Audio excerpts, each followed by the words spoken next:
So we'll go over the worksheet that I handed out on application problems.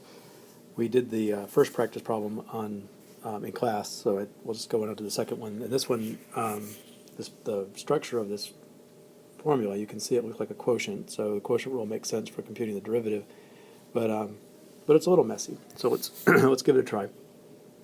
I'll do it up here, and we'll write our final answer down in the box there. So the derivative is going to be the derivative of the numerator. And so I am going to just go ahead and do this because I can't really, well, I'll just write it down here. I'll just erase when I need to. So the derivative is going to be the derivative of the numerator, which, because this is just a constant times t squared, that's 250,000. When I do that, that'll be 250,000 times 2t. That'll be the derivative of the numerator. So I'll just go ahead and do that. That's 500,000 t. So that's the derivative of the numerator times the denominator minus the derivative of the denominator. Now I have to be careful here because this is going to, the denominator here is going to involve the chain rule. So the, the derivative of the denominator is going to be 2 times what's inside the power to the first, right? This is 2t plus 1, and this power goes down by 1, so that'll be to the first power, times the derivative of what's inside here, which is the derivative of 2t plus 1, which is 2. So I have the 2 here that's coming from this power coming down. This power, the power reduces by 1, and then times 2 because that's the derivative of what's inside. So that's the chain rule for the derivative of the denominator, and that gets multiplied by the numerator. And all of that is divided by the denominator squared. So the denominator already has a square, so when I square the square, I'll get the fourth power. So 2t plus 1 squared times 2t plus 1 squared will be 2t plus 1 to the fourth. So that's my derivative. It takes up a lot of space there. If you need to make a note of that, and I wouldn't put a first power on here, I would just leave that off right there. There's no reason to have that there, it just looks confusing. So this could be simplified if you really wanted to. It's 4 times 2t plus 1, so that's 8t plus 4, but that's about it. I wouldn't really mess with the rest of it too much. So, so if you need to pause this to make a note of that, go ahead and do that, but I am going to reload this so that I can have room to write. Okay, so I have my formula for the derivative there. And if you missed it, rewind the video, look it up. Now I'm going to calculate n of 52 and n of 208.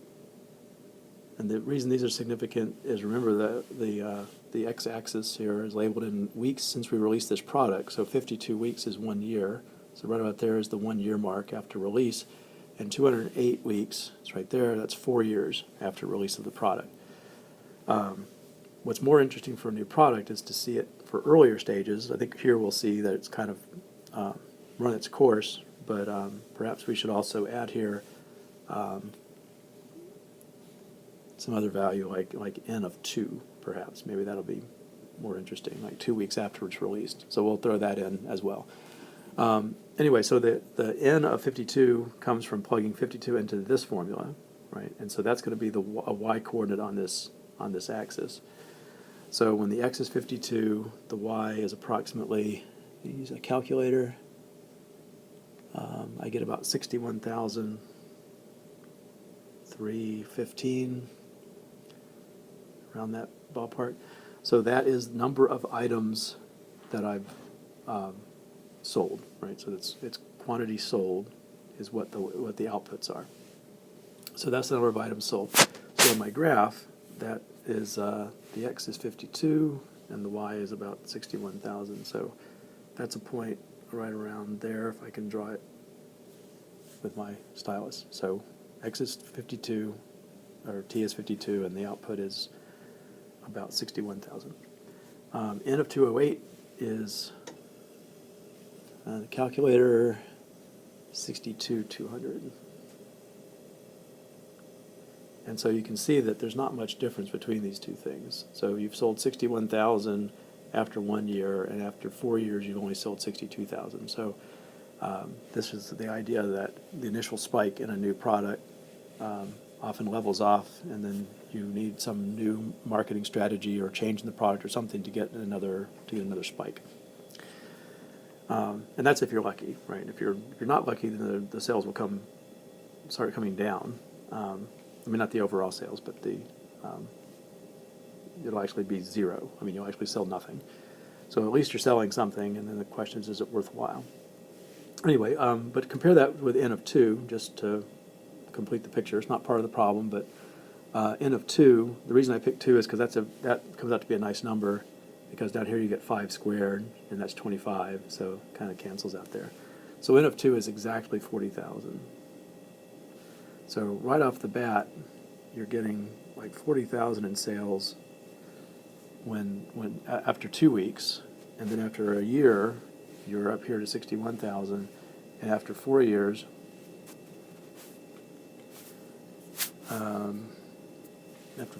when you're 208 weeks, you're almost exactly the same. So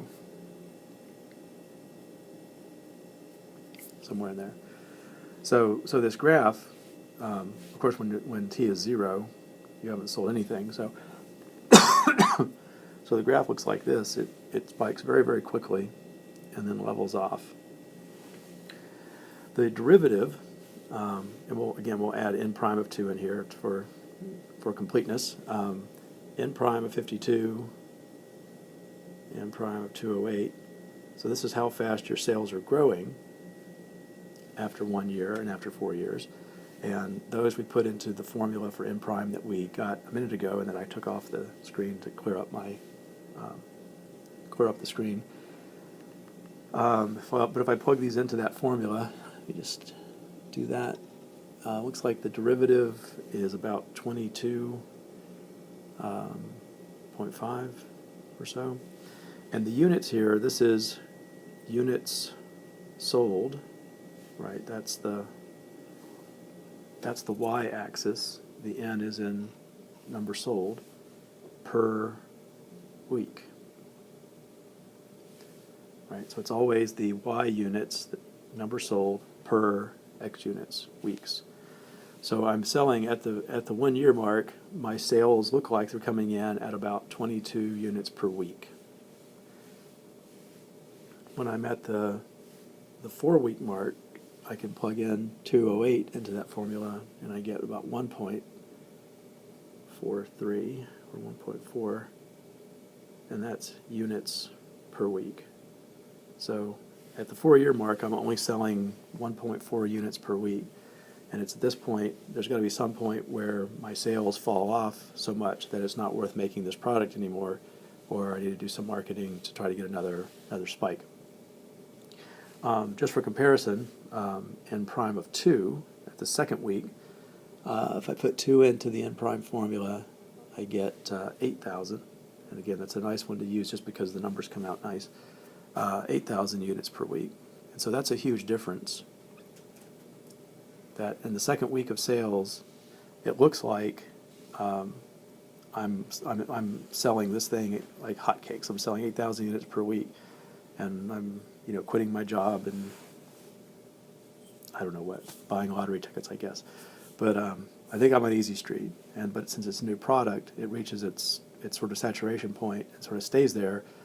And we can see that because at 52 weeks, I'm down to only selling 20 copies per week, or 20 units per week. And at the 4 year mark, I'm only selling 1.5 units per week. So in terms of the graph, these numbers, the 8,000, the 22.5, whatever, these are just slopes. So it's a little hard to interpret here because of the units, but the slope at 2 is very, very steep. For every 1 unit I go over in weeks, I should go up 8,000. So over 1 up 8, over 1 up 8,000, over 1 up 8,000. So that's going to be the slope of the curve there. When I get out here, it is very, very, very shallow. It's hard to even see it on this graph. 22 a change of 22 in the rise is really hard to even picture. That's 1,000 between those two marks. So going up 22 is hardly any movement at all on this. And then, of course, going up by just 1 on this is even worse. So for all intents and purposes, this graph looks completely horizontal across this part and has a very, very sharp growth through this part. So if you drew a picture of this, it would look very, very steep and then look very, very horizontal across there. But that's not unusual for new products. A new product will often have this initial quick growth, and then the question is, where will it plateau? And then what do we do about the plateau? Do we just let it go forever, or do we try to get another spike?